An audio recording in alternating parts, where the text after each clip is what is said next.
ये कहानी उस समय की है जब एक हरे भरे जंगल के किसी शांत कोने में एक चिड़िया बसी हुई थी जिसका नाम सोना था। वो अपने 3 प्यारे छोटे छोटे बच्चों के साथ वहां रहती थी। उसके सुंदर और आरामदायक घर एक लंबे बरगद के पेड़ की शाखाओं में छिपा हुआ था।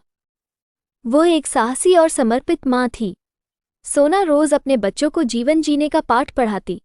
उन्हें कैसे उड़ना है, खाने की तलाश कैसे करनी है, मुसीबत के समय अपनी रक्षा कैसे करनी है, इस तरह ये सब बातें रोज सोना अपने बच्चों को सिखाती।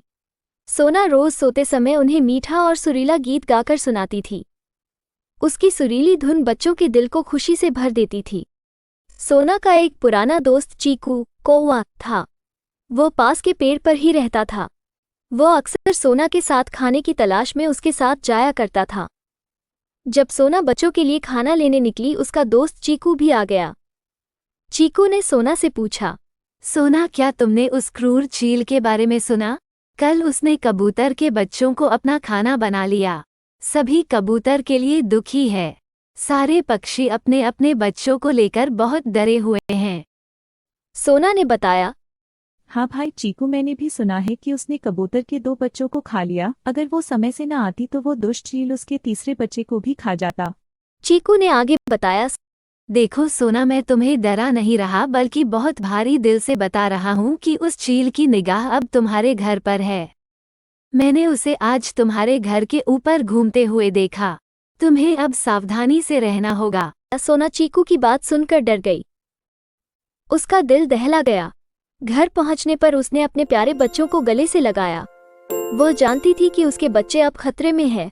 सुबह होते ही सोना ने अपने दोस्त चीकू से मदद मांगी।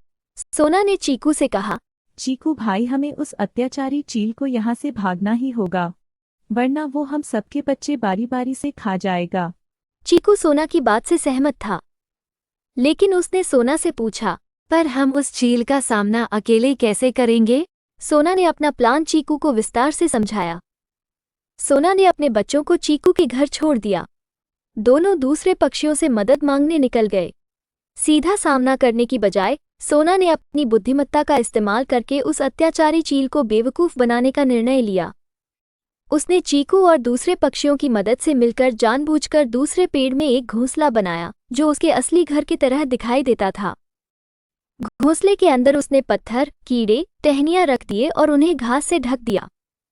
उसने घोंसले की बनावट इस प्रकार की मानो उसमें स्वयं उसके बच्चे बैठे हो। सोना जानती थी कि चील की तेज आंखें इस घोंसले को देखेंगी। सभी पक्षी छुप गए। जब सूरज धीरे धीरे ढलने लगा, चील सोना के घर के ऊपर चक्कर काटने लगा। बच्चों को अकेला समझकर वो सोना के घर पर उतार गया। जैसे ही उसने हमला करा, उसकी चोंच पत्थर से टकरा गई। उसने देखा सिवाय पत्थर, कीड़े और घास टहनियों के उसमें कुछ नहीं है। धोखा खाकर वो जोर से चिल्लाया। उधर सारे पक्षी तेजी से आए और चील पर हमला बोल दिया। सबने अपनी चोंच मार मारकर चील को घायल कर दिया और दूर भगा दिया। इतना साहस कैसे आया? तुमने अपने बच्चों के साथ साथ सबकी जान बचाई। सोना ने कहा, मुझे पता था कि बुद्धिमत्ता, तेज सोच और सबके साथ से बड़ी मुसीबत से निपटा जा सकता है। बस इसी सोच से आज हम सबने मिलकर एक बड़ी मुसीबत का सामना किया और हम जीत भी गए। इस तरह ये सबके लिए एक यादगार घटना बनकर रह गई। सभी पक्षी अपने बच्चों को कहानी के रूप में इस सच्ची घटना को सुनाते ताकि वे भी अपने बच्चों को निडर और साहसी बना सके। कहानी से सीख, हमें जल्दबाजी में कभी कोई निर्णय नहीं लेना चाहिए। हमें सूझबूझ और बुद्धिमानी के साथ काम करना चाहिए। एक साथ मिलकर हम बड़ी से बड़ी मुसीबत का सामना कर सकते हैं।